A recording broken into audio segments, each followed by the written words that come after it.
Assalamualaikum warahmatullahi wabarakatuh. Perkenalkan, saya Umi Atia dengan NIM 2301066169. Pada kesempatan ini saya akan membahas dua pertanyaan mengenai hak asasi manusia di Indonesia.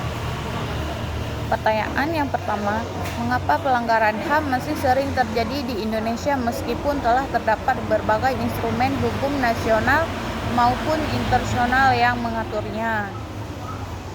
Menurut saya, keberadaan aturan hukum saja belum cukup untuk menjamin terlindungnya hak asasi manusia. Indonesia memang telah memiliki landasan hukum yang kuat, seperti Undang-Undang Dasar Negara Republik Indonesia tahun 1945, Undang-Undang Nomor 39 tahun 1999 tentang hak asasi manusia, Undang-Undang Nomor 26 tahun 2000 tentang Pengadilan HAM, serta telah meratifikasi berbagai instrumen HAM internasional. Namun, dalam praktiknya masih banyak pelanggaran HAM yang terjadi. Ada beberapa faktor penyebabnya. Pertama, penegakan hukum yang belum optimal. Dalam beberapa kasus, proses hukum berjalan lambat atau bahkan tidak memberikan kepastian hukum sehingga menimbulkan kesan bahwa pelaku pelanggaran HAM tidak mendapatkan sanksi yang setimpal. Kedua, penyalahgunaan kekuasaan. Masih terdapat tindakan yang dilakukan oleh oknum aparat atau pihak tertentu yang melampaui kewenangannya sehingga merugikan hak-hak masyarakat. Ketiga, rendahnya kesadaran masyarakat mengenai pentingnya hak asasi manusia. Sebagian orang masih belum memahami bahwa setiap individu memiliki hak yang harus dihormati, sehingga tindakan diskriminasi, perundungan, maupun kekerasan masih sering terjadi.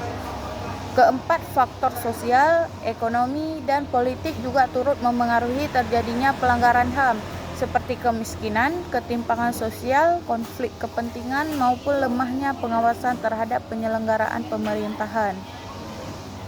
Menurut saya, solusi yang dapat dilakukan adalah memperkuat penegakan hukum secara adil tanpa membedakan status siapapun, meningkatkan pendidikan dan sosialisasi mengenai HAM sejak dini, memperkuat pengawasan terhadap aparat negara, serta mendorong partisipasi masyarakat dalam melaporkan setiap dugaan pelanggaran HAM. Dengan demikian, perlindungan terhadap hak asasi manusia dapat diwujudkan secara lebih efektif.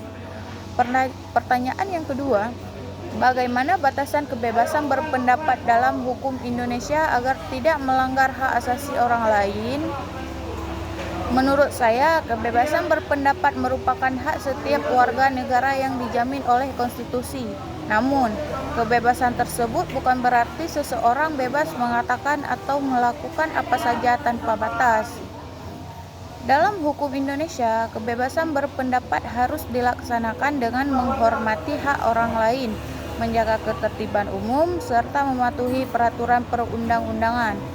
Oleh karena itu, seseorang tidak boleh menggunakan kebebasan berpendapat untuk menyebarkan ujaran kebencian, fitnah, berita bohong atau hoaks, penghinaan, maupun provokasi yang dapat menimbulkan konflik di masyarakat.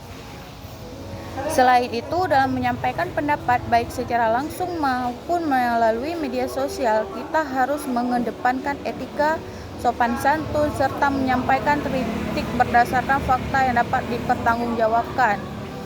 Kritik terhadap pemerintah atau kebijakan publik tentu diperbolehkan dalam negara demokrasi, tetapi harus dilakukan secara objektif, konstruktif, dan tidak melanggar hak orang lain.